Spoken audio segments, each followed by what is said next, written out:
Today guys, nagpabili ako ng vegetables sa Hardinero. Look!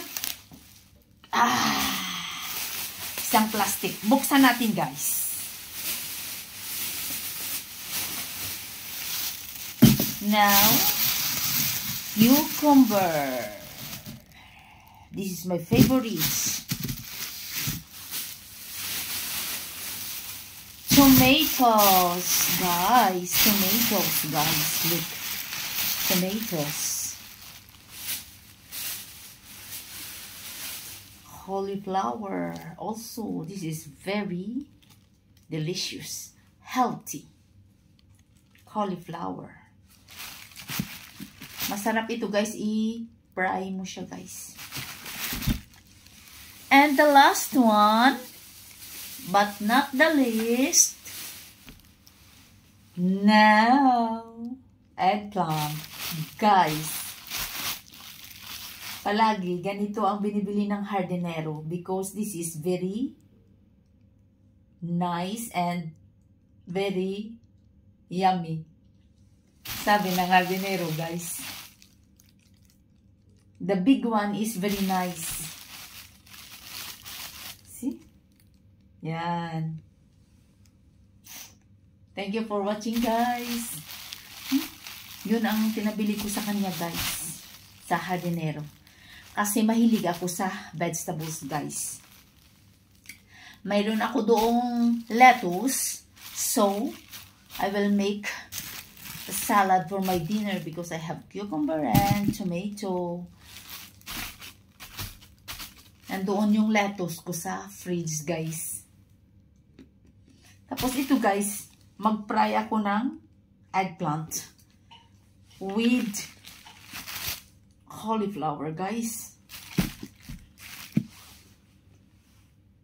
For my dinner. Simple food only. But this is healthy. I love it. Okay, guys. Please like and subscribe my YouTube channel, guys. Marilyn Ramos.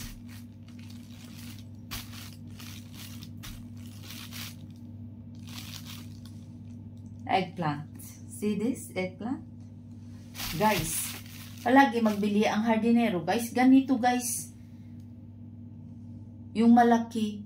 Sabi ko kasi, yung mga medyo maliit lang na eggplant, sabi niya, hi, this is nice. Yummy. Okay, guys. May work pa ako, guys. Hindi pa ako tapos, guys. So, binigay kasi ng Hardinero. Hinatid niya dito sa kwarto ko, guys. So, kinuha ako muna. Mamaya, magluto ako ng dinner ko, guys.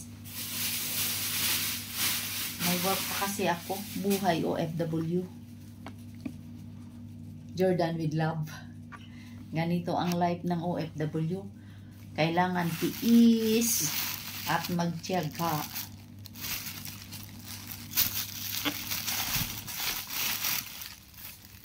Love you all, guys.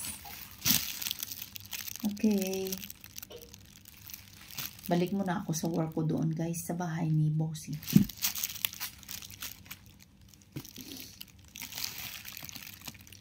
Enjoy lang, guys.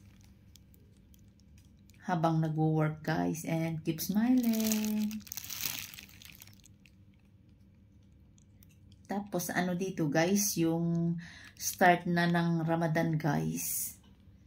Sa Jordan. Pero, yung boss ko, guys, hindi siya, Muslim, Christian siya, guys. Hindi kami nagpa-fasting. That's all.